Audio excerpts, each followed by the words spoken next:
All right. We're back. Black and Blue Podcast. Travis, black belt. Emmett, blue belt. We're back with episode 9, Surviving the Spazz. Learning to control your emotions and emotions as a white belt. Can you tell that he's really proud that he just came up with it? It's actually a really good way to put it, but It is very good, and he's being very proud of it. Also, I'm just going to let Emmett tell one little story. If you notice on the video how we're a little bit off again, like we had like, what is it, 7 episodes? 7 episodes of good. Yeah. Something like that. I think 6 of good. Yeah, then we had potato. Yeah. And now we have Oompa Loompa. Yeah. Why do we have Oompa Loompa again? Okay, this is true. So 2.5 weeks ago, I spilled water on my MacBook. $1,200 to fix it and recover the data. And I was like, man, I can't believe how lucky I am. Those guys fixed it. Apple expert in Calgary. Those guys are awesome. And then yesterday morning, I spilled coffee on my MacBook. And I took it in, and thankfully those guys gave me a deal, but it was $700 to fix it. So I've spent $2,000 fixing a $2,000 laptop in the last 3 weeks. Nice. So if any listener out there has a sippy cup or his drinks, we'll take it. We're going to make them do sippy cups, or else we're just going to have potato quality. Yeah, please help me. Yeah. So in the last 24 hours, I've called myself every horrible name in the book. Literally, like, just waking up in the night going, like, why am I so stupid? So, yeah, not fun. And here we are recording on a pretty high-end potato. Oh, yeah. The highest-end potato. It's like an Android phone. Yeah. So, okay. Well, speaking of spazzes, let's get into our topic of the day, which is learning to avoid the spazz, right? So, setting the tone here, I think we have all been there.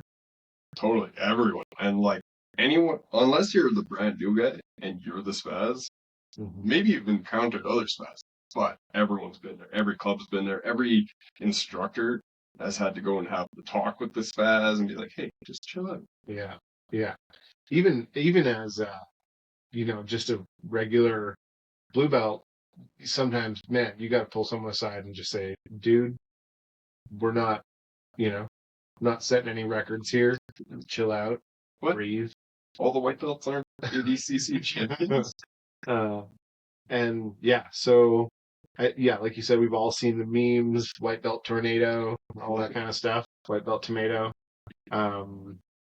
So, and a shout out to all the white belts out there, all the people who are just starting out. It does get better. It's going to get easier. It gets easier. You start to learn what you're doing.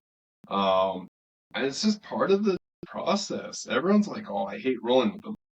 And it's, I get it. You don't want to be injured. You have a job to go to, but also they need to learn how to roll. Yeah. So open communication is probably the best bet to help them along in their journey.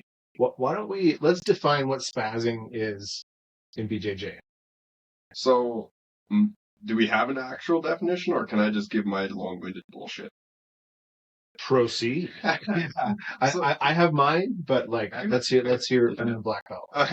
So spazzing is using a crazy amount of strength, speed, or any other thing that's not really a technique, and it's generally you thrashing your limbs around and using every ounce of your energy in that 20-second interval to get out of a position that's not really that bad, but because it's so new to so many people, like a claustrophobic thing happens. They're like, I need to get out. Yeah. And they use every amount of that. And usually it's one of those emotional responses that they're just like, your brain goes fight or flight. Yeah. And they do both. And they're just like, I'm going to punch you in the ear. Yeah. And stuff like that. And it just gets worse and worse and worse until it gets better. Yeah. Right. So I think ego can get mixed up in there too, for sure. Definitely. Ego, where you coming off the street and you actually think that, you've watched some UFCs and you're like, I can get out. And it's like, or you're like, I'm strong. Yeah. So I'm going to muscle my way out of that. Yeah, and then you put them in against the 17-year-old girl. She wrecks them. Haven. Yeah. There we go. Got that out of the way. But yeah, and it's like ego, it's watching stuff on TV, it's like watching UFC and thinking that you can do it, and thinking that you should use every ounce of strength in that first 30 seconds of a roll, which is a contained area where you should be just chilling and learning. Yeah. And then the next, however long your rolls are, if you're not rolling at least 5 minutes, you're come on, up the roll time. Let's go. We do 6 minutes. At times we've done 8. We do 8 for open mat, and then we do like 12-minute rounds whenever we want, but just when we want to push each other. Yeah. But yeah, if say you have a 5-minute round and you use all your energy in the first 30 seconds, Spazz, you don't use all your muscle, and like now you're breathing heavy and you don't know what's going on. Yeah. You usually just quit, and you're just like, oh, I'm done, and they tap out. It's like, if you learn to just chill, you can use that energy throughout that entire roll. Yeah. So you have another like 4.5 minutes. And I think that's actually, for the white belts, for the beginners out there, I think a thing to take home isn't so much that, it does piss people off because it kind of wrecks the game, but it's also a huge impediment to learning. Because, as we've said many times, at least at Dark Horse and any decent gym, the upper belts, they're not out to hurt you. They're not going to cause you any harm. But if you're panicking, you're freaking out, you're not breathing, you're using all your strength, you're just trying to muscle your way out of things, you're not picking up on the minutia of the moves that are being made, how to do them, the momentum. You're not picking any of that up. You're just focusing on freaking out. So it's an impediment. It's an impediment for both you, and then like if it is a higher belt that's rolling with you, they don't want to get injured, so they're just gonna sit there in like half guard or in top mount, and they're just gonna be like, no, I don't want you to put elbow me. Massive pressure on. Yeah, well, you just don't want to get punched in the face and all this by like when it's like kickboxing or MMA. I mean, it's kind of the goal: get punched in the face, or not get punched in the face, but you still get punched in the face. Yeah. Right? Jiu-Jitsu, we're trying to learn the techniques and the minutia, like you're saying, of these individual moves. And you, as a higher belt, you're just like, I need to go to work tomorrow. I'm going to protect myself from the Spazz and just crush them in that space. And say they use all their muscle, all their energy, and like this emotional energy that thrives off of it, pushes people to go, you're not going to move for the next 5 minutes. Yeah. Or you're going to tap and you're going to be like, oh, this sucks. Yeah. And I think like at the root of it too is understanding that winning doesn't matter when you're rolling, right? It doesn't matter at all, especially if you're coming in off the street. It's your first couple classes. No one expects you to win. Nobody thinks less of you if you don't win, because realistically, you're not winning. It's we're playing a game when we're rolling. We're sparring. If you tap out, it's not a loss when we're rolling, when we're learning that. Yeah. It's not a win if you tap someone. Yeah. It is just a momentary pause in the game or a reset in the position, and then you go through it again. So many people come in and they're just like, I won. It's like and then like if they tap out the black belt or like a color belt, they're like, whoa, I'm awesome. It's I'm not gonna like discredit you, but you didn't tap him out because he wasn't trying. Right? Yeah, he was letting you move through. Yeah, and you were doing the right things. So any higher belt of any like credit will allow you to move through the motions as long as you're not crazy. As soon as you go crazy, as soon as you start spazzing, I'm not letting you injure. I'm not letting you even grab my arm because I know that a spastic arm bar is coming up. Yeah. Whether you know how to do a proper arm bar or not, you know that your arm's not supposed to bend that way. And they're going to try and bend it that way. Yeah. And by the way, probably worth saying, I know there's some connotations around the word spazz that are, it shouldn't be used in any kind of derogatory way. It is the way it's spoken about in the common phrasing of jiu-jitsu. So no weird intent there. It's just what people say. So Man, I don't even know yeah. anything else. I only know it through jiu-jitsu. Yeah, totally. No, I'm completely serious. I don't know. Yeah, no. I've never heard it outside of jiu-jitsu. Like, Yeah. just being like a spaz. I mean, like, no, they totally just like go as hard as possible on every single thing. And so funny sort of thing to notice about that winning losing approach is sometimes you'll get people coming up to you if you're a no-gi and they'll be like, what belt are you? Because that, and then when they ask you that question that their intent is to win, so they can prove something to themselves. And then when I hear that question, I'm like, don't worry about it, man. We've had people come through and they are fully intent, and they're like, they look for me because I'm the highest belt, and they're like, they have their camera set up.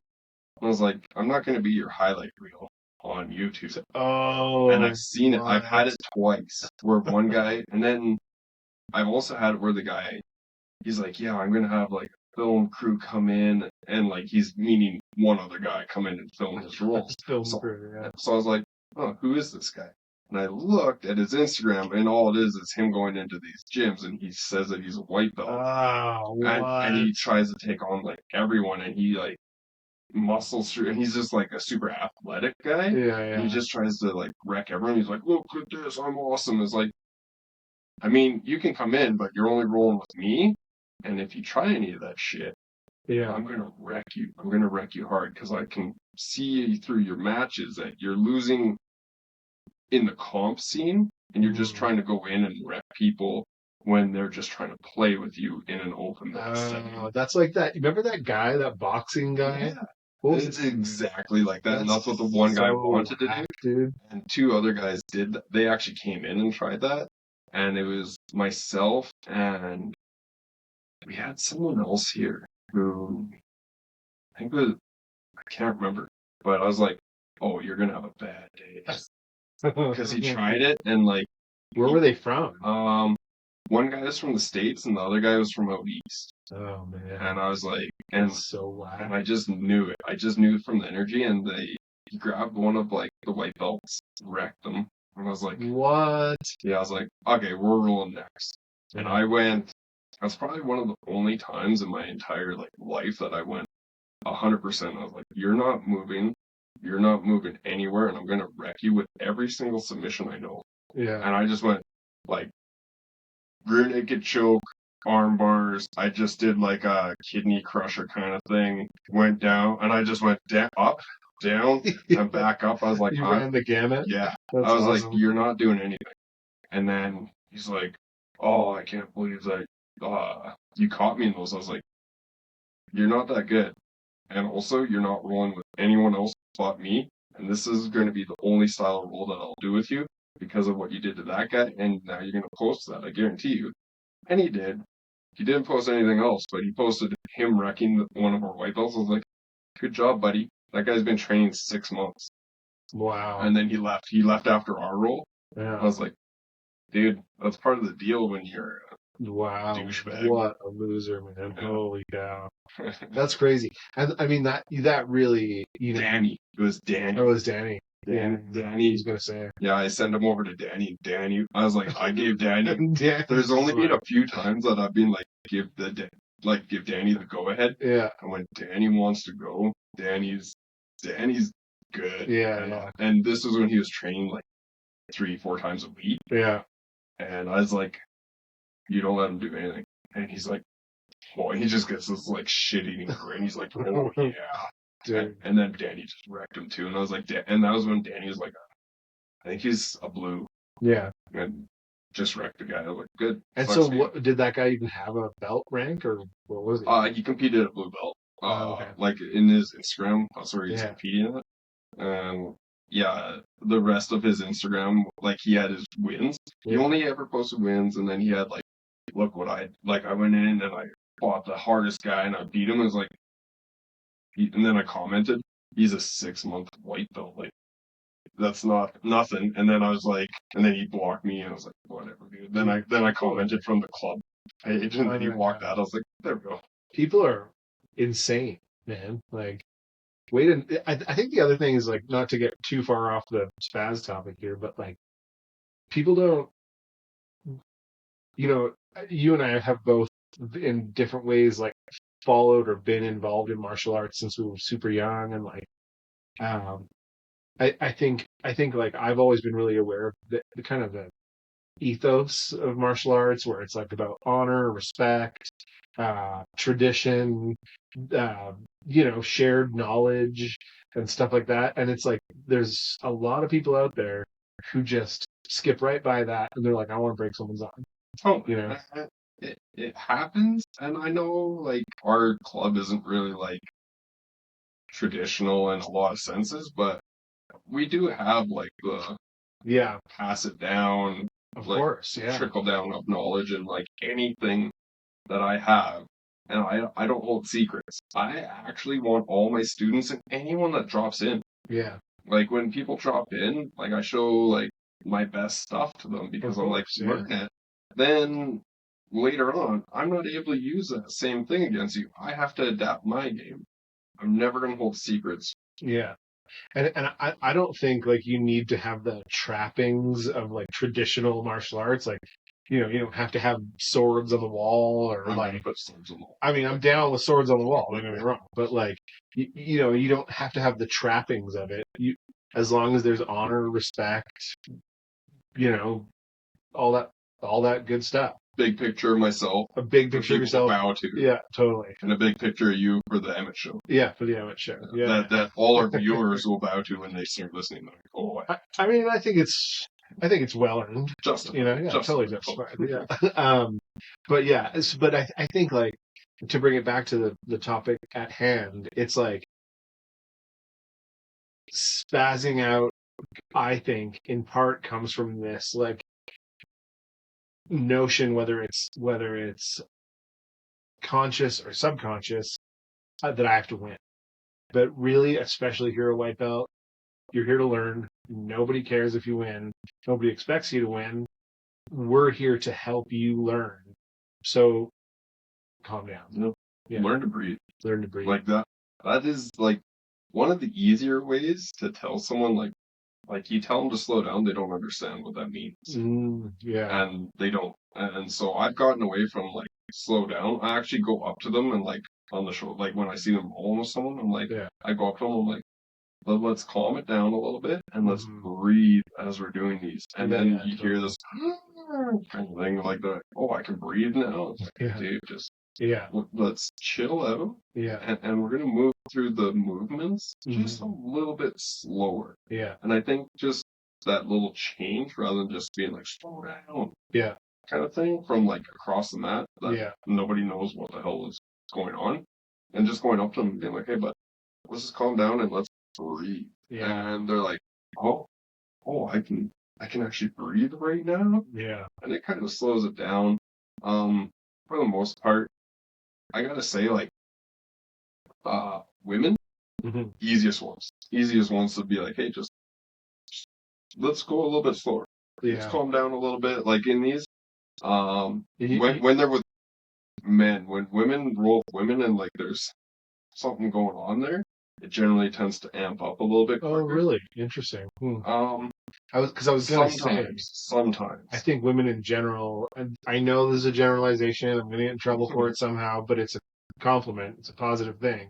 But I think women generally seem to have less like ego attachment than men do. They do when they're rolling with men. Because there's no like, a guy tapped me out. Oh yeah, totally. Okay. But interesting. If they're going against another woman, like usually our club is actually relatively weird when you like see the women rolling with other women, but you see a growth in it right now. Is like when I first started and there's women, they were like go 100% because they've had to. They've had to have that, and then to roll with men, right? Right. And then when they go with other women, for whatever reason, it starts to go tit for tat. And it's like, oh my goodness. Yeah. So, but now we're starting to see a shift. We're starting to see a shift where it's awesome and it's also extremely scary for everyone in a good way, because they're starting to group up and go, hey, if we all work together and share our knowledge and just like feed into each other this technique and get like our technique like amazing, they're building these women communities, and oh my goodness, it's just gonna like take over. You see out of like 101 Academy. Oh yeah. Annette and like all them and Rosie and all that, or Rose and all them over there. Rosie, sorry. But they're building like this crazy good community of women, and they're all just there to help one another get way better. And that's kind of like what we're doing here with Danielle and Ava. They're just building people up and they're bringing people in, and it's really cool to see. Nice, but nice. You're starting to see us less spaz and more, let's get this technique refined. Yeah. So if you're a white belt, I think like maybe, I think you're talking about breathing is a good one. If you notice that you're not breathing, that's, if you notice that you're not breathing, that's a sign that you might be spazzing out. Yep. Another sign is if, especially gi, if you've been holding on tight for a long time and you're just keep pulling on those lapels. If your knuckles hurt, that means that you've just been doing this the whole time and like squeezing. Yeah. Just chill. Yeah, recognize that that's like a fear response, or it's an ego response, or it's like heavy panting. Heavy panting, yeah. You need to just slow it down. Just listen to your body, and any upper belt work, they're like, to their credit, it should be like open to working with you through it and not just crushing you day in and day out. Yeah. As long as you're willing to work through it. Yeah. So if you find that, another one is if you find that you are just getting smushed and like not allowed to move, it might be because you've been spazzing out and they don't want to get injured. Nobody wants to get injured. And there's a couple people, obviously not naming names here, but like at the gym who are athletic enough and strong enough and learning enough where it's like it becomes a hassle to roll with them too. And then it's like not because you'd lose, but because you think that there's a good chance you're going to get hurt because of the combination of athleticism, 100%ing, and some ability, but not enough to recognize that that's not the correct approach. Yeah. So I think to add to your point, if you see that people don't want to roll with you, they're like saying that, no, I'm good. That might be another sign that, you're spazzing out. Oh, yeah. There's a couple of reasons behind that. One, maybe you're the spaz. Two, maybe you stink. Wash your shit. Yeah. We have it up on the board. And that was like one of the rules. Don't be a jerk. Wash your shit, because nobody wants to roll a stinky person. Yeah. So, yeah, or spaz. And a very good indicator is if you were a stinky spaz. Oh, man, you don't want that. Double. Oh, nobody wants double. Damn. I bet I've been that on a couple days at least. I know that I've had like times where I've had a smelly gi, and it's like, I can't wear it. And they're like, it's gi day. I'm like, sorry, can't do it. I have to go and rewash it. I just have like a thing in my head. I know I've smelled like burnt wood because I like to work with wood, like this chessboard and stuff. And like I've come out and cars being like, man, you smell like you've been around a campfire. It's like, well, I was in my like garage, like burning that's not wood. Horrible though. Yeah, I know it's not a horrible stink, but I felt it in me. I was like, oh.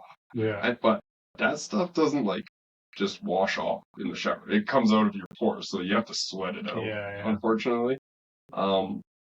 But yeah, coming back to that, if people don't want to roll with you, you might be. A very good indicator is if the women of the club. That's interesting. That is a really interesting point. And like, if your club doesn't have women, there's probably like, if you're a woman in the sport and you're traveling around and that club doesn't have any, there's usually something going on. Not always. Some clubs just don't have that pull, or there's just know Yeah. women that actually want to do it, which is fair. But usually it's because it's just like I'm gonna smash through your guard and like all those forms and all that crap. That's such a good point. Yeah. That's what I've seen, and then like usually if I go, oh, they said no, I go and talk to them. I'm like, hey, what's up? And it's like, oh, well, he just rolls. Sorry, not he, but whoever it is, sure. just rolls too hard, or it's just dangerous for me. I'm like, okay, cool, I'll go talk to him. Yeah. And then I go talk to him. I have no qualms about going and talking to anyone about being like too spastic, stinky, anything like that. That's my job.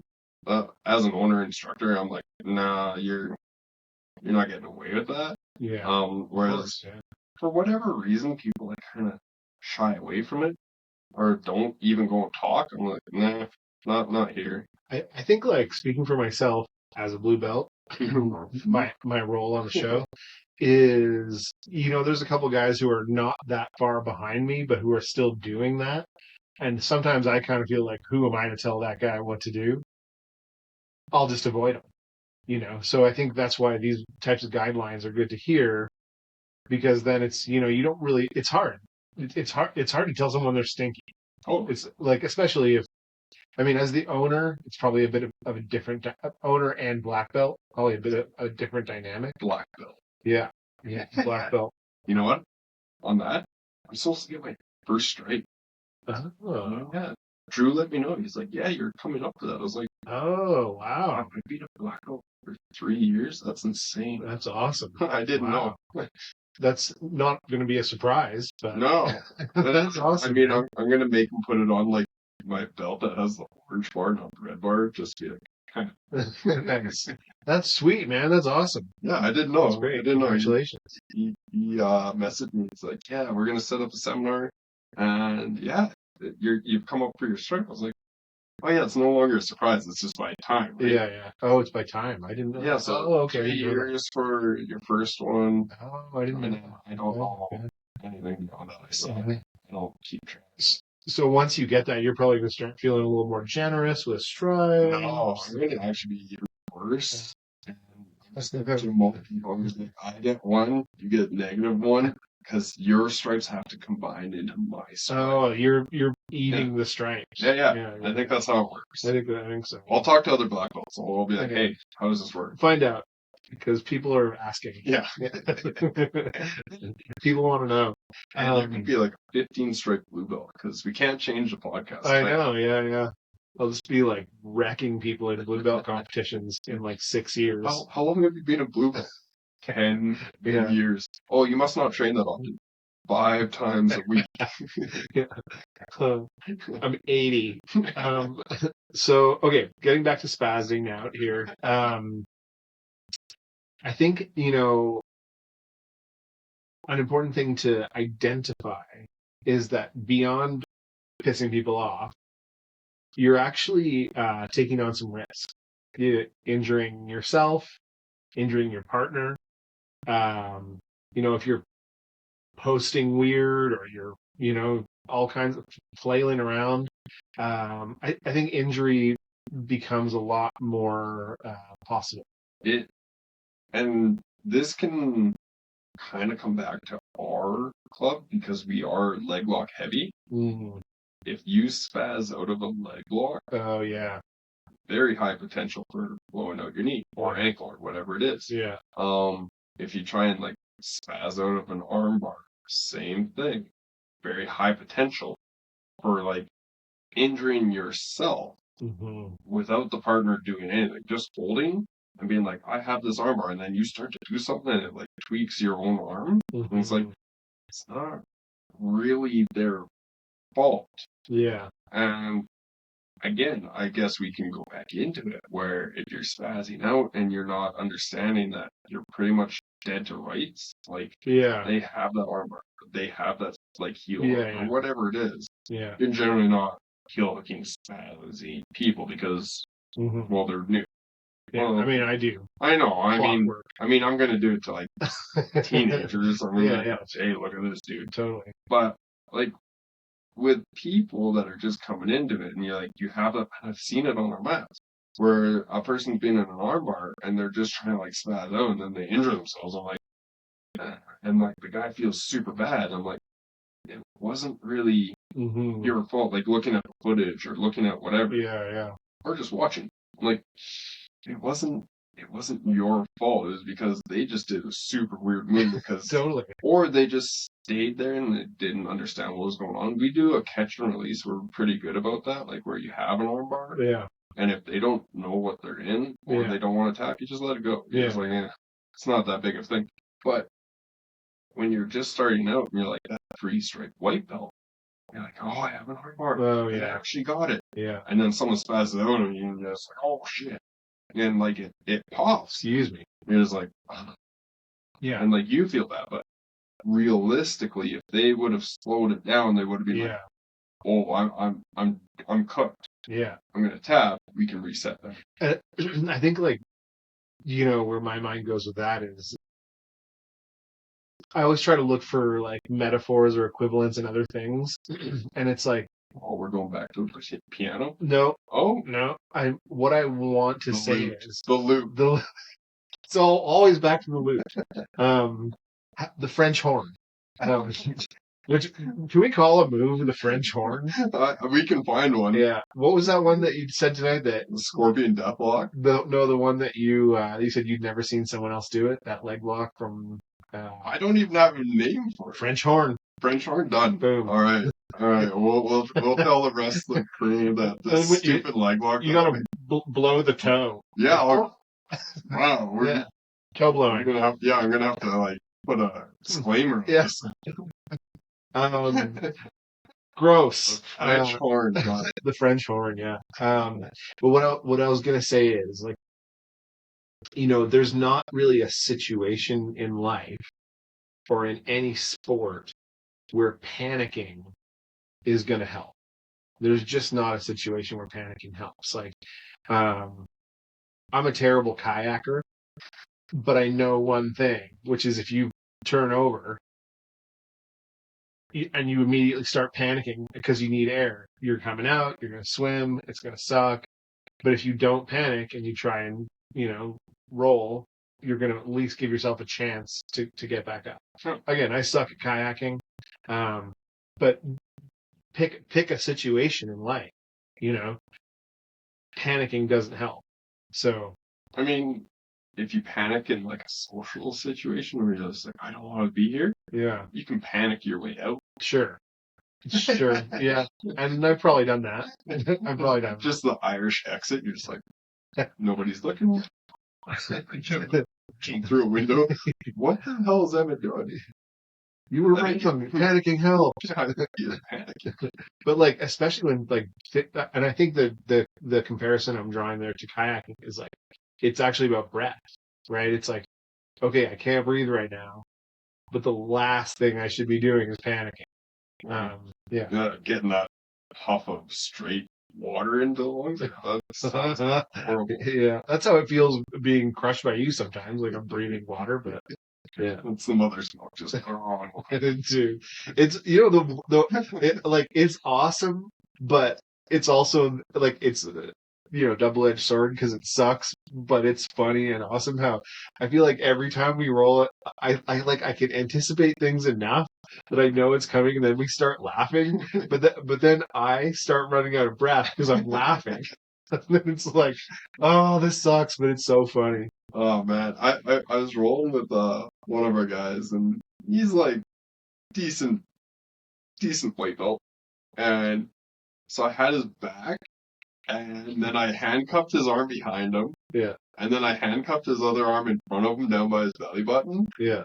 And like I was using my leg on the other arm, so I had one arm free. And I just did like that extremely slow motion coming up and around, and then like right across his face. Yeah. And he's not a spaz, but when you have that happening, he tried everything. Like he kicked off the wall and did a flip, and I just laughed as I was holding it. And like funny. I was like, this is, and like I'm in tears laughing. Yeah. And then we finally got done, and he's like, that was the worst thing I've ever like. And I do it to him it's a challenge. Yeah. He's a pretty good mouthpiece. Yeah. And I'm like, he's like, you're ready to get wrecked. And that's the kind of thing. Yeah.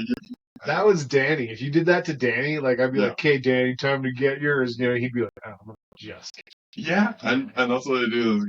I'm like, it's so funny. But I was just like the extreme slow motion of this hand coming around, and then like it was like open fingers, and then I closed them, and then I pinched his nose, and he just starts like nose pinch. Yeah, and he just flailing. I was like, I had tears like rolling down my eyes laughing. I would just start talking like Bane if you did that to me. Like, look at you, man. Like, what's the man? The problem is I have like this thing that I'll just cup under the jaw, so you can't even open your mouth. Oh, that's horrible. And then you're like breathing heavy through your nose, and then you pinch the nose. Do you do that? Did you do that in the blue belt tests? Do you do that in the blue belt test? Oh, yeah, probably. Yeah. Why not? Why not? Yeah.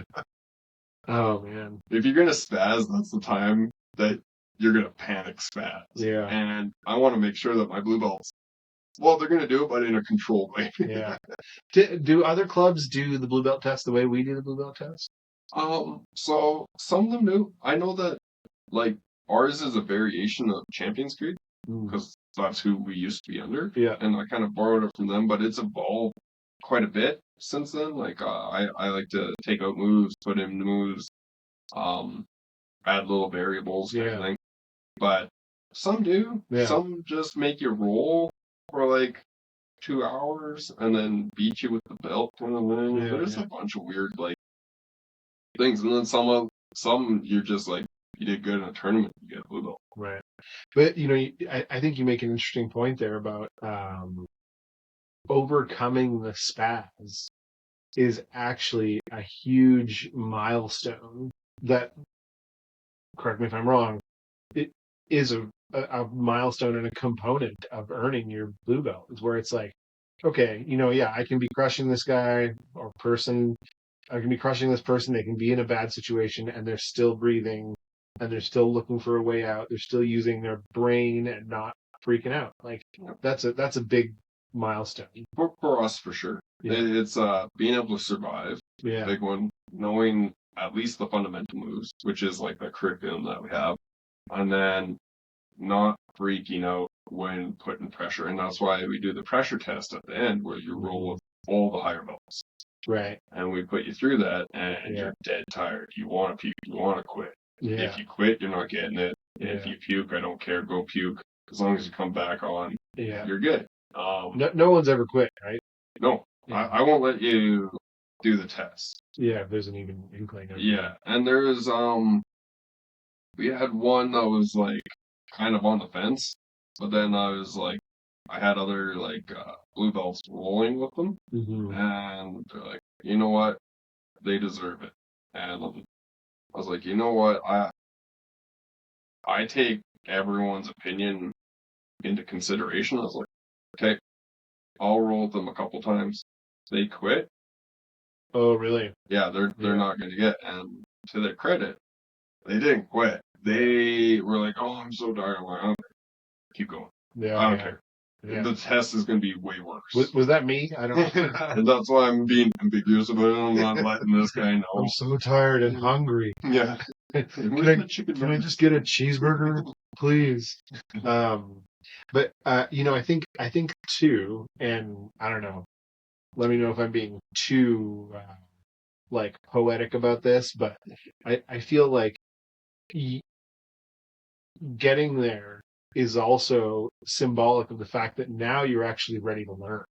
You're adopting the learning mindset because you're getting out of the freaking out. So, you know, like I think like that, like 2 to 3 stripe on the white belt. Yeah, that's where I start to go. Okay, they're ready to start learning and getting towards it. Right. I mean, a lot of clubs, not a lot, sorry. Some clubs do like stripes per however many times you attended. They have a little app that's like, oh, you attended 90 times. Here's your next stripe. Here's your next belt. Here's this thing. Or they don't get a belt because they didn't attend enough. It's like, yeah, but he's wrecking everyone. That's weird to me. Yeah. I take individual looks at everyone. Like, I look like I'm on my phone Yeah. I do that for a purpose. I do that on purpose to make people like, oh, nobody's watching. Yeah. Like, I'll be watching. Some of us know better. Oh, yeah. Yeah. Well, anyone that's like a color belt under me understands what's going on. I'm just like looking like Kubrick stare. I'm just like, and then when like I see them about to look over, I look down at my phone. I'm just like, oh yeah, I'm playing Pokemon or whatever. Yeah. Like, and then they keep rolling, and I look and I watch, and as long as they have the right movements, that's where you're getting your progression through me. Yeah. So if you're not getting any progression, check your rolling. So how does a white belt who wants to kind of get through that? What are some tips maybe to start gaining a little more control? Like we talked about, like breathing. One thing we always talk about, because it's one of the few things I actually know, is getting to your side, to not get crushed. What are some other things? Like, is it flow rolling? Is it like positional sparring? Like what are some other tips that people can learn to kind of gain control of their movements, their motions, and emotions? Flow rolling's a good one. Yeah. Understanding like one of the ones that I really like to do, and I do it with like teenagers because they're just full of piss and vinegar. They're just like, let's go. Yeah. Is roll with your eyes closed. Because then it just changes everything. Yeah. If you have to roll with your eyes closed, it changes everything. So I would just like, if you want to try that, talk with your partner and be like, hey, you want to try this? As long as like the mats aren't super packed. Be like, hey, let's roll with our eyes closed and see what happens. Doesn't work as well with striking class, but I mean, it could. I've seen like blindfold Thai kickboxing. Oh man, that's awesome. Damn, you guys are psychos. But like that rolling or even chest sparring. And if you don't know what chest sparring is, it's where you each just take like the maximum. Like you're sitting there like a chessboard, like these little pieces here, and you're moving just one component at a time. You get a lapel grip, then it's their turn, and they can counter with like a grip strip, or they can counter with their own grip, or like they move their butt in for a sweep, and then like you go one for one, and then you start to learn, okay, it's not super scary. We can take our time. We can control our movements through this. So like chest sparring, rolling with your eyes closed, flow rolling. Flow rolling is one of those hard ones. Yeah, it's a bit almost like too advanced. If you can learn to do it at a lower 1-2 strike white belt, man, you'll find that your game and everything just like torpedoes. Oh, really? It's crazy because you start to go, oh, this isn't that scary. This isn't that bad. I can move, and then you start to play, and once you start to learn how to play, you start to learn how to have like good movement that's not just killing your cardio. Yeah. Once your cardio is gone, that's when you start to go, I'm panicking. I think too, like, you use the term game. And I think returning to the fact that at least in the gym, it's a game. Yeah. And nobody wants to play any game where the other person's freaking the fuck out. Yeah. Like, you're ruining the game, man. Like, who wants to play like tennis against a guy that like smashes his racket because he lost? It's like no. We are playing a game. This is a game. It's a game with dire consequences if you do it wrong, or if you're in a competition and you're like tap. Sure. But on the mats, it is a game. I mean, I make jokes about it just to make it more light. Like if you're in the gi, we're in the fighting pajamas. Yeah, right? Yeah. We make light of it because we want people to play. Yeah. That's the ideal. And if you get into that play mode as well, like you have like flow rolling, if you get into that, you get a little bit more play. But if you have that play mindset, man, does your like everything just like retains a lot more off of that, because there's been crazy amounts of studies where in play you actually learn a lot faster and you retain a lot more. And man, the competition that I helped out at, whatever that was, 2 summers ago now, I was doing the scorekeeping for some of the kids ones. and there was these two, I think it was like a brother and a sister. And I score kept for I think, a couple of the sisters' matches, young kids, right? And she was going up against opponents who, like, you could see their face was just like, like just so intense. And she was just sort of like, I'm not gonna say smiling, but you could tell she was like relaxed and like just sort of like having a decently good time. And she just mopped the floor with everybody. Those are the most scary people. Yeah. I actually, when I first started, I was like trying to emulate that, and it just became my thing. Like I'm pretty happy. I'll talk to my opponent. I'll cheer. I'll talk to them. I had a thing where like I subbed an opponent with a leg lock from like a single leg X kind of thing. Yeah. And I subbed him, and then right after that, we went off to the side and started working how he could defend that. And he's like, dude, this is crazy. I was like, well, we're not going to compete again today. We'll probably compete again. And I've competed against him like tons of times since. Yeah. I was like, well, if you want to learn, let's go. And he's like, really? I was like, yeah, let's do it. And then, it's a game. Yeah, I'm like, yeah. I'm not making money off of this. Let's go. Yeah. And I mean, at the end of the day, I'm more of a community guy. Yeah. I'll compete as much as I can. Until the wheels fall off, I'm going. Totally. But I'm here to build the community in a way that I think is positive. Totally. And that's been my whole thing. It's not like it's in the UFC and you're like, here, let me show you this awesome move. It's like, yeah, let's. I'd probably still show them the move or whatever. Yeah. If you hit me with it, I'll give you money. But yeah, what about things like, it's actually, I think it's one of those circumstances where it's one thing to just say it and it's another thing to explain it a little more depth. Breathing. What does that really mean? Like, is it techniques? Is it positional? Is it being cognizant and conscious of your breathing?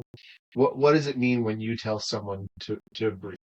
If I have to tell you to breathe, you should start to be more conscious about what's coming into your lungs and what's going out and at what rate. Yeah.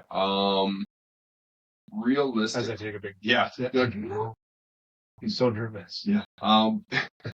Because you're in the room with like the best black belt. Almost a one-stripe black belt. Yeah. Time base. Even in merit. I think I might want to just quit. Terrible. I have my attendance records to show. Yeah. It's been 3 years. Come on, Drew. Come on. But brought a video crew of one guy. Yeah. And I bought the belt off of Amazon. Yeah. Oh, man. The mariachi band. I don't even know what we were talking about. Yeah, what were we talking about? I totally forgot what we were talking about. Breathing. Yeah. Breathing. One way that you can actually help is just being on your side ever so slightly. Yeah. If you're like flat on your back, you can have the breath and wind squished out of you. Another cool thing that you can do is you can breathe with your diaphragm. Yeah. Hicks and Gracie, a whole bunch of people actually talk about it, and like I went to I think he's a physio or a chiropractor or something like that, and like I got spiked, so I got picked up and then spiked, and like it just compressed my spine, and I was like walking around like a Goomba. I was like turning nothing could move. Yeah. So I was going to him, and he was kind of helping me out. He knows wrestling, so he's like, okay, I understand wrestling. Is that Torn? Yeah. Yeah. I can't remember what's his business. Yeah, he's a chiropractor. Yeah. But he was like, okay, well, let's work on a couple of things, and he's fixing me, and then he's like, let's see how you breathe, and I'm just like all chest breathing. And he's like, you start breathing like a pug. Yeah, I'm like, yeah, just absolutely terrible. But like, it's a good start. And then he puts his hand under my like lower back. He's like, you're not breathing with your diaphragm at all. I was like, Mm. what does that mean? And then like he taught me how to breathe with my diaphragm. And that, if you can breathe with your diaphragm while Yeah. rolling, and if you can be conscious about that, Mm. it's so much better. There's a really good. First of all, I go see him too. He's great. Yeah. Yeah. I only saw him like for the 2 months that I needed to have all my stuff. I get the full neck crack treatment because like I get headaches up through here because I'm just so intensely awesome at jiu-jitsu. Too much knowledge up here that it's just like too much cranking on your neck. But I think now I forgot what I was going to say again. So, yeah, it's going to be an interesting episode. Yeah. Yeah. Like how you're like, forgot what I was thinking about, but yeah, we're good. A really great book, Breathing for Warriors. It teaches you in great detail how to breathe with your diaphragm. Nice. Yeah, like exhaustive detail. It's a game changer if you can do that. Yeah. It truly is. Hicks and Gracie in the book Breathe. Yeah. He talks about it a little bit. If you've ever watched The Incredible Hulk with Edward Norton. Oh yeah. There's a scene with Hicks and Gracie. It's Hicks and Gracie showing them. I think it's called like Dragon Belly or some. Yeah. I don't know, whatever you want to call it, but it's like that yoga breathing. Yeah. And I mean, he's one of the best of all time. He was the best in his time. Yeah. So, yeah, I mean, there's some merit to it. And totally. Learning how to breathe is going to be a great way for those Spazz people that are like, I don't know what I'm doing. Just take a breath. To see if you have to go like a huge inhale, that means that you're probably holding your breath. Yeah. Just chill out. Breathe a little bit. I think too, like being open to feedback and asking questions. You know, like, hey, not just of others, but of yourself. Like, what am I trying to accomplish in this position right now? What am I trying to accomplish right now in this role? It's like, and 9 times out of 10, when you're a white belt, what you're trying to accomplish is surviving, not dying.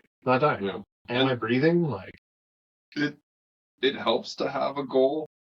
It takes a little bit to understand how to set a goal while you're rolling, I feel. And I do often talk about it. I talk about having a notebook, writing it like an actual pen to paper notebook. Yeah. I understand that everything is digital these days, but there's something, and I think that there is research behind it. There's something behind it. If this is how you learn, like, try pen to paper and write out goals. Be like, hey, I'm not going to get exhausted within the first minute of this roll. Right. And if you set that one tiny little goal, you know, like, and you think about it consciously, totally, you're going to start to go, okay, I can survive 2 minutes. I can survive 3 minutes without being absolutely wrecked. And you can build it up that way too. Setting little goals is a big thing. And then, and don't just make them achievable within one roll. Yeah. Make it like a short-term goal, like a month, 2 months. Yeah. Then make a mid-term goal, like I'm going to be able to roll 5 times at an open mat and in a row. And then you build it up from there, and then you make long-term goals where you're like, those are the ones that you're like, I want to get to this level. I want to be able to compete at this level. I want to be able to survive against whoever in the gym. Yeah. And setting goals is a big thing. And those can, I mean, correct me if I'm wrong, but I mean, those can sound like, did I stay calm? Yeah. Did I learn something new? And you know, again, kind of like losing that winning losing mentality. Yeah, that should be like the first step that you need to like just get out of your head. Now there are some gyms that have like, no, you're winning that roll, you're winning it. Oh, really? Yeah, and they're like, that's definitely not my style. I'd be able to train there right now because I have skill behind me. Yeah. But I mean, not my thing. Getting rid of that win-lose in sparring, in rolling. If you think of rolling as a game, and it's not a game to win and lose, it's a game to better yourself. To get feedback. Yeah. Yeah. And that's what you should be thinking. And that will help the mental state of being a Spazz grow so much more. Yeah. And it'll be, once you start thinking of that way, everything towards that spazziness will become irrelevant because you'll understand, oh yeah, I don't have to worry about tapping 20 times. Yeah. I can tap 20 times. That's 20 ways that I should start learning not to do that thing. Yeah. Tap early, tap often, as you always say. What else? What else about spazzing out? I think that we covered quite a bit of it. There's so many things, and like another little like tidbit, like I know that we talked a lot about like just being in the gym as like with spazzes and stuff like that, like white belt spazzing at your own gym and all that. There's spazzes at competitions too. Oh yeah. So I think that's scary. It is. And like you talk to anyone like that, a blue belt, purple belt, they don't want to go against that spaz because they don't know what the hell they're doing. And you're just like, oh, this guy's gonna poke me in the eye, hit me with an elbow, freak out. Yeah, and it's like there are tournament spaz, and it's not just white belt. Yeah, it goes all the way up. I saw one guy. There was a guy. I think I was a brown belt, and I was competing in, or no, maybe I was a purple belt competing in the brown belt division. And this guy was overweight, and like our weight division, it wasn't like an absolute, but he was one of the lighter ones. But he had agreed, like he's going to be at that weight, so make that weight. Sure. And he was like freaking out to the point like he was like scream yelling at the promoter, and I was like, dude, you missed weight, like it's on you. It's your fault. Yeah. And like that's one of those spazzy moments. And he's like, oh, I can't believe it. He's just like freaking out. Yeah. And then the promoter came up to like the 3 or 4 of us in the division. And he's like, honestly, I'm gonna leave it up to you guys. Do you want to allow him to come in? Yeah. And he's like, he's a really good guy. Like the promoter, really good guy. And he's like, dude, do me a favor. And we just looked at each other and I was like, yeah, we don't care. Yeah. We just care about like how he's acting. Yeah, like I don't want to be with like Spazzy McSpazz or Tin over there. Like, get out of here. Yeah. But we allowed it, and he did really good. But like that just put a sour taste in us. Like, man, you're a brown belt and you're acting like that. Yeah. Like it's like a little kid having a tantrum. Dude, it's like, it's like when you're driving. Man, I was driving in Calgary yesterday, and this old man, like oldish, 60-ish. It's like, you know what? It's like noon. So, he's not driving to work. And he's just like so pissed off driving up behind this other car. And then he like weaves in front of me and weaves. And it's like, dude, so this is what I'm talking about with panic. That you're in a panic, heightened state of emotion over nothing. You're putting people's lives at risk, including your own. Because you can't just be like, this doesn't matter as much as I'm making it out to matter. I know it's a total kind of like, departure, but like it's that heightened emotion that you got to learn to kind of like just be like, everything's okay. Just chill. And but I guess those spazzes, you see it not just white belts. Yeah, I've seen spazzy ass blue belts, spazzy ass purple belts, where they just it's all athleticism and like people that go against them, they're just like, oh, that sucks. You just see them and they're just deflated because one, they just know that this guy's gonna, and it's a local tournament. Yeah. Like you're not winning the ADCC or an IBJJF Worlds. Yeah. Also, I'm gonna do a little segue. Yeah. If you win IBJJF Worlds at like blue belt or purple belt or brown belt, you're not an IBJJF World Champion. I'm sorry. It's you're still not. Pretty good. Yeah, no. I'm not discrediting how good it is at your level. Right. But those people that put in their thing, right. You're a blue belt.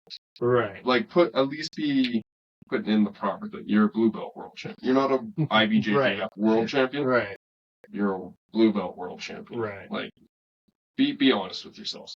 I mean, yeah, I've I just gotta seen say, it. I think that's still pretty good, but yeah. It's awesome. It is. It's really good, but you're misrepresenting yourself. I think that's just my personal like little feedback. I just look at it and it's just cringy and Yeah, that's like cringy. maybe they and it happened to me. I thought I was sponsored there for a little bit through one guy when I was a blue belt, and it's a pyramid scheme. But I was like, oh, I'm sponsored.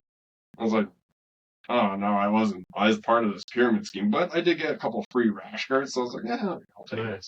But yeah, those Madoff rash guards, the Bernie Madoff rash guards that you had.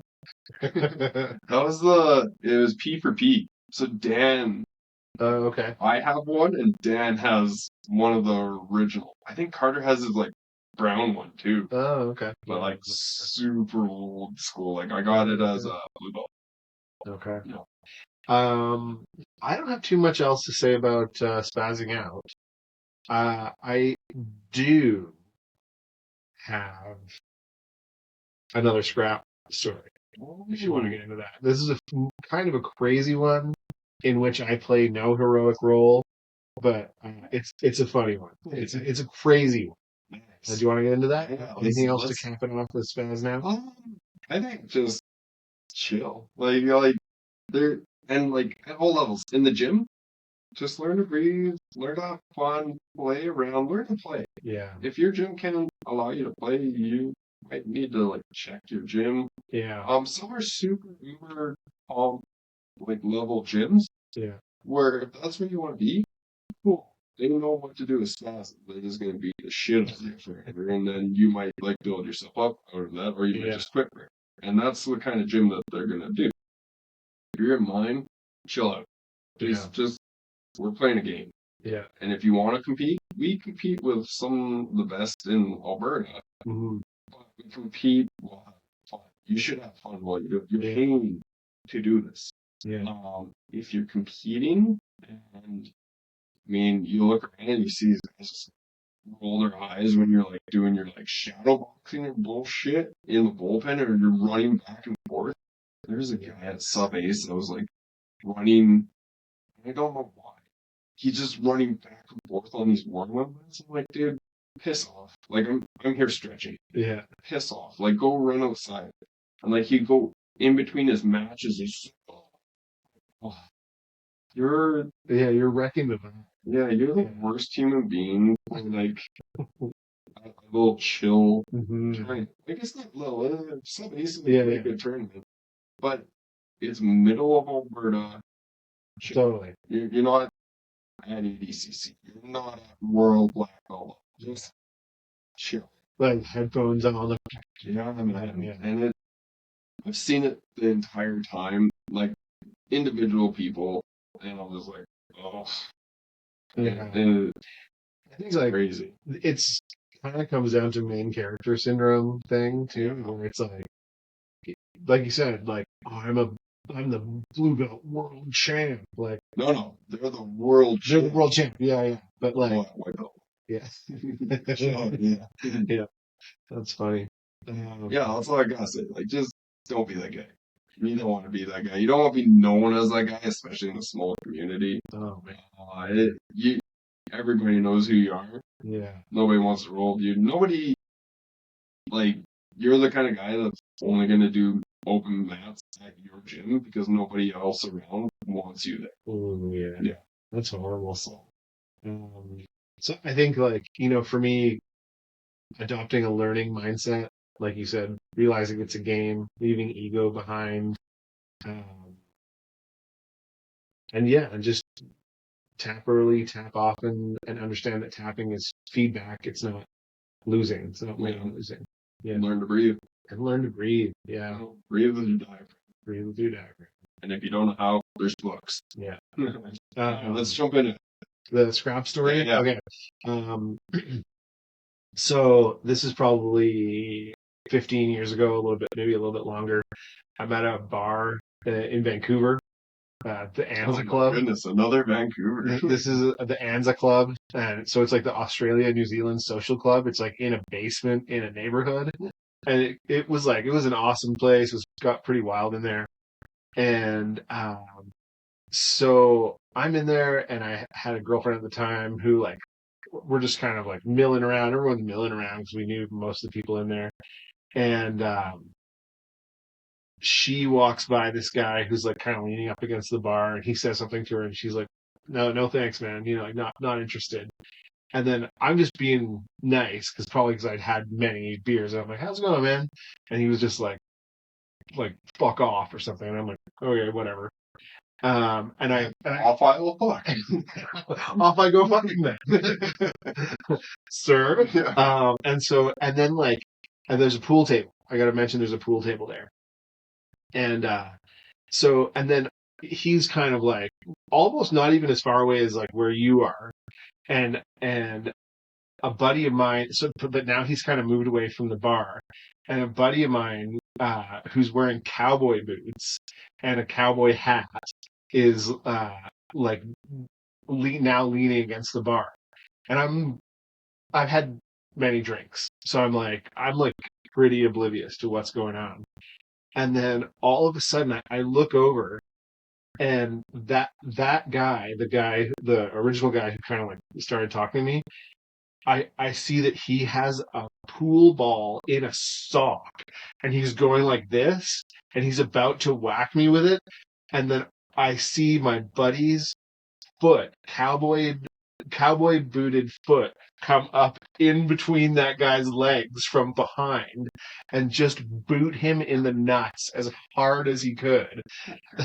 That guy goes to the ground, and now I'm in. So like and his also hit that guy's buddy, starts like scrapping with like what my other friend there.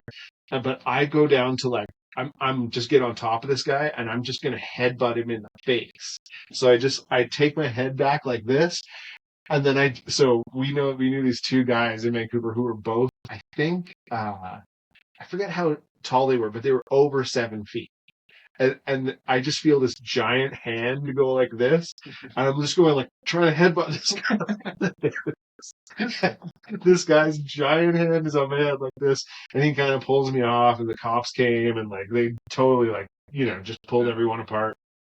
And turns out that this guy and his buddy had just gotten out of jail like that day, and were just looking to like mess some people up.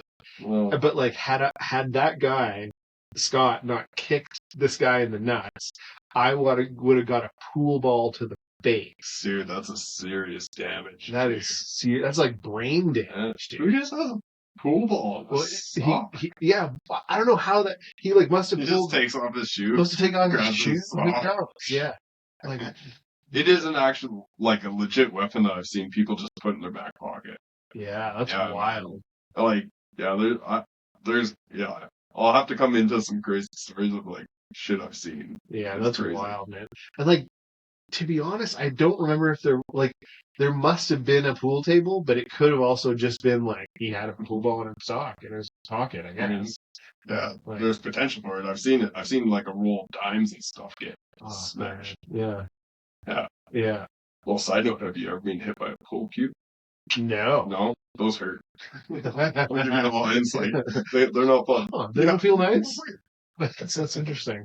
Man, yeah, like that's the thing about fighting is like it seems like it's gonna be like a dust up, but man, you get seriously hurt getting into some scraps on the street. Like a friend of mine got his face bashed with a metal pipe at one point, had to get reconstructive surgery, like all kinds of shit, man. Oh yeah, it's insane. It's not worth it. The best way to like defend yourself is just not be there. Yeah. Just get out and run.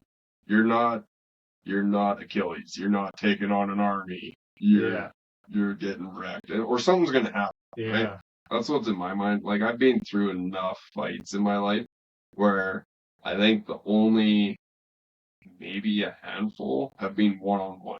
Oh, really? And like all the rest are just like crazy scraps and like pool cues, chairs. I've talked about getting stabbed. Yeah.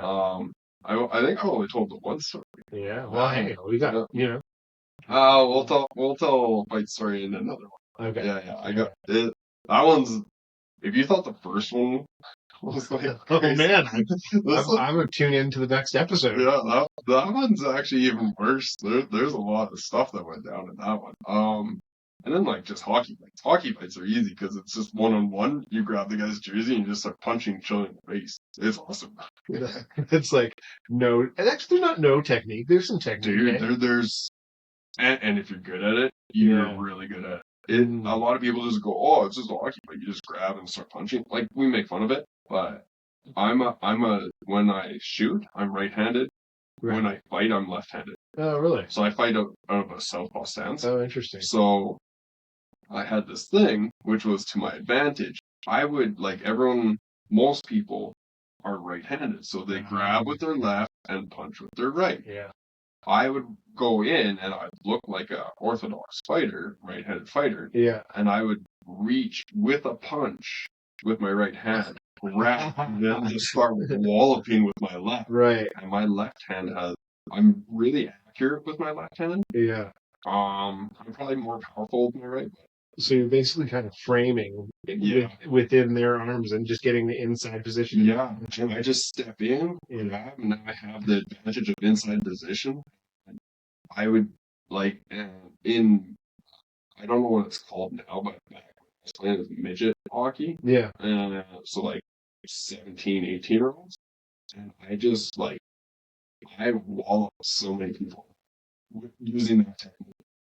And then they start getting wise and they're like, oh, he does this. So then people in the league would be like, oh, okay, it's that guy. We're going to make sure, like, if we ever fight that guy, we know what's coming up. But then I got to juniors and I did the same thing. I became an enforcer in juniors. Oh, really? Man, that sucked. Why? Oh, because you don't get to really play. You just have to. I had a decent defensive game. I was a good defenseman. But I think I just had hard knuckles and a thick skull. So I'm like, I guess I'm that guy. Yeah. And I played on a native team up north of Lloyd. Oh, and all I did was like fight. Oh man. And like you like legit had a hard Scrabble upbringing. Oh yeah. Really crazy. You are much tougher than me. Oh, I know that. Yeah. I know that. But honestly, it's also not hard to reach that milestone. Like this peg is hard.